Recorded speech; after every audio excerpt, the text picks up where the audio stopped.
It's time to get your geek on with Dave Gramillion.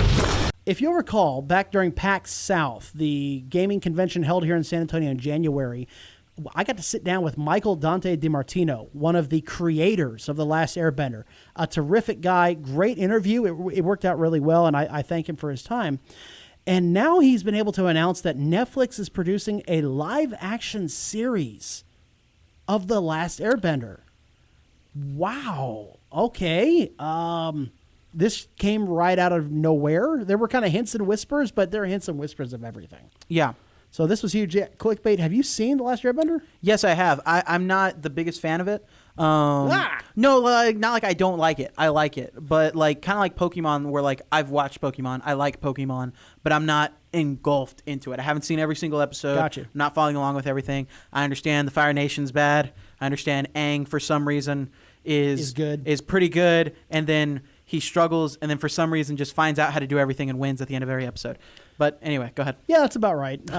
It is, in my opinion, it is one of my top 3 favorite animated series of all time.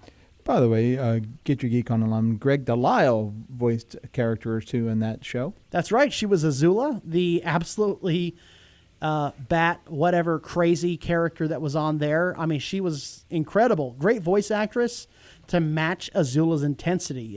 Again, my top 3 in no particular order because you can't do that. Batman the Animated Series, Animaniacs, and Avatar the Last Airbender.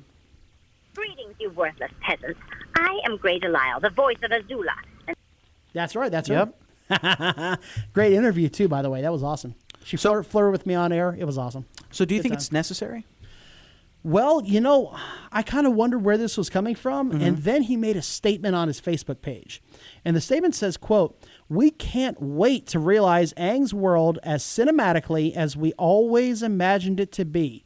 Now, I'm going to stop right there. Notice how he already said cinematically, as we always imagined it to be. Definitely. Wink, wink, nudge, nudge, M. Night Shyamalan. The quote goes on, "And with a culturally appropriate, non-whitewashed cast.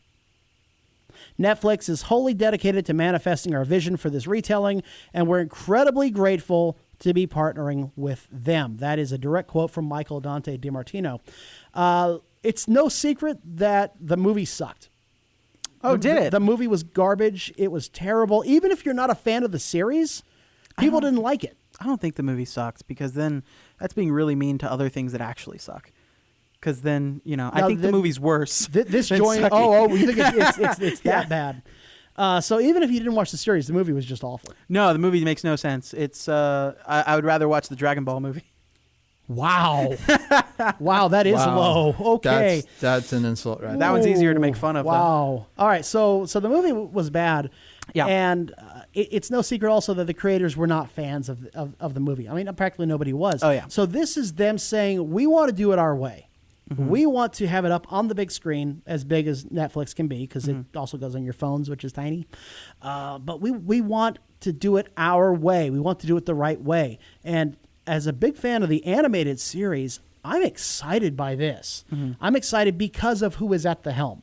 The original creators, minus Dave Filoni, will be in on this. And, I mean, if anybody can do it right, if anybody can replicate the formula, it's got to be the guys who created it in the first place. I'm just excited that Netflix is doing this project because, being someone who's not fully, engulfed into The Last Airbender, you don't have to be an expert on Daredevil. I know Marvel helped with that, but you don't have to be an expert to get into Marvel's Daredevil on Netflix. I've never actually seen a full episode of Avatar: The Last Airbender. Really? Goose, I will show you. See, we'll take care of that. I'm very interested into seeing how the new audience can pick up this series. Like, if it's like you don't have to have watched the original Last Airbender series, if you can just jump into this, Korra doesn't matter, none of the extra stuff matters, just this. Now, I'm really interested. Now, the thing about the series you have to understand is it starts off very childish, very kid-friendly, but it's part of the arc. There's a reason why everybody says, "Oh, well, Luke was so whiny in A New Hope." So was Anakin in episode 1, by the way. Right, but the idea, though, is we're talking about good movies. It's part of his character arc.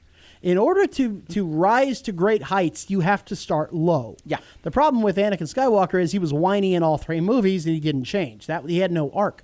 Luke had the arc and Aang and the rest of the cast had the arc as well in Avatar: The Last Airbender. Yeah. And there's one episode in there, The Tales of Ba Sing Se. Once you watch the series up to that point or you rewatch it, dude, if you're not grabbing Kleenex by the end of that episode, I don't know what's wrong with you. I mean, that is a powerful episode. And we actually interviewed one of the main characters from that. That would be Dante Bosco, who was the voice of Zuko. And I mean, and he called it one of the great highlights of his career. It was incredible, the turnaround that his character had. Definitely. And I was just really excited because you mentioned Zuko, right? Yeah. Zuko being one of those other characters as well that just is ridiculous and goofy at the start of that show, and then he totally changes. Yeah, very he's mature, comes into his own as a character. Very later. close-minded, very focus-driven, very immature, actually. Yeah. Considering where he starts to where he ends, his worldview changes drastically. So, kind of went off on a little bit of a tangent there. My point is, go watch the series and then go watch this series because Definitely. I'm sure it's going to be in very, very capable hands.